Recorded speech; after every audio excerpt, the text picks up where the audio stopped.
అది కూడా ఒక యుద్ధం జరుగుతున్న సమయంలో ఇలాంటి ఇప్పటి వరకు నేను చెప్పిన ఇలాంటి కీలకమైన పొజిషన్స్లో ఉన్న వాళ్ళందరినీ ఒక్కొక్కళ్ళని టపా టపా లేపేస్తున్నారు.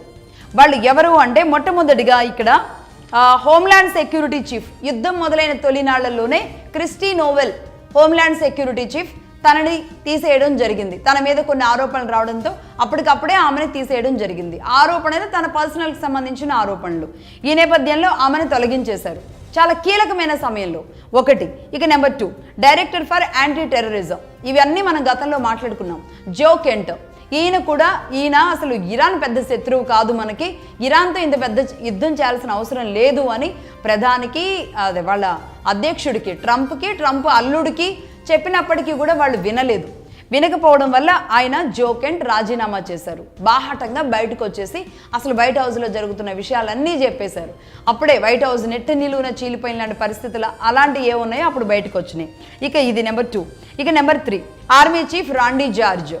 ఈయనేం చెప్పారు అంటే ఇరాన్లోకి గ్రౌండ్ ఇన్వేజన్కి నేను పంపించేస్తాను ఆర్మీని అన్నప్పుడు అది సేఫ్టీ కాదు, మన ఆర్మీకి సేఫ్ కాదు, అలాంటి నిర్ణయాలు తీసుకోవద్దు అని ఆర్మీ చీఫ్ రాండీ జార్జ్ ట్రంప్కి చెప్పారు. దీంతో ఆయన ట్రంప్ వినలేదు. అలాగే సెక్యూరిటీ ఆఫ్ డిఫెన్స్ పీట్ హెగ్సిత్ ఉంటారు, ఆయన ట్రంప్ 2 అంటారు అనమాట అమెరికాలో.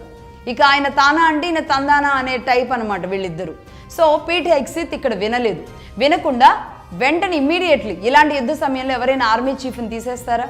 అసలు ఫస్ట్ ఆఫ్ ఆల్ ఆయన ఒకవేళ ఆయన అక్కడే ఉంచి ఇంకొకరితో బాధ్యతలు నిర్వర్తిస్తారు, కానీ ఆ సమయంలో తీసేశారు అంటే అది ఎలాంటి సిగ్నల్స్ మిగతా దేశాలకు ఇచ్చినట్టు? ఇమీడియట్లీ తీసి పడేశారు. నెంబర్ 2 అలా 3 వెళ్ళిపోయారు. ఇక అలాగే department of law and justice chief attorney general అంటారు పామ్ బాండీ. ఆవిడ కూడా కొన్ని సలహాలు సూచనలు ఇవ్వడం జరిగింది. మీరు ఇలాగే కొనసాగిస్తే కనుక మీ కుర్చీకే ఎసరు వస్తుంది అనేది ఆవిడ ఓపెన్ స్టేట్మెంట్ ఇవ్వడం జరిగింది. ఆవిడ ఓపెన్ స్టేట్మెంట్ అంటే ట్రంప్ దగ్గరికి వెళ్ళి చెప్పడం జరిగింది. చెబితే దీనిని కూడా ఆయన సీరియస్గా తీసుకుని ఆవిడని కూడా పక్కకు పెట్టేశారు. ఎలా పెట్టారు? మీరు అసలు ఎప్స్టీన్ ఫైల్స్ వచ్చినప్పుడు అసలు మీరు ఏం చేశారు, అటార్నీ జనరల్ అయ్యి ఉండి అని చెప్పేసి ఆవిడ మీద సీరియస్ అయ్యి ఆవిడని పక్కన పెట్టేశారు.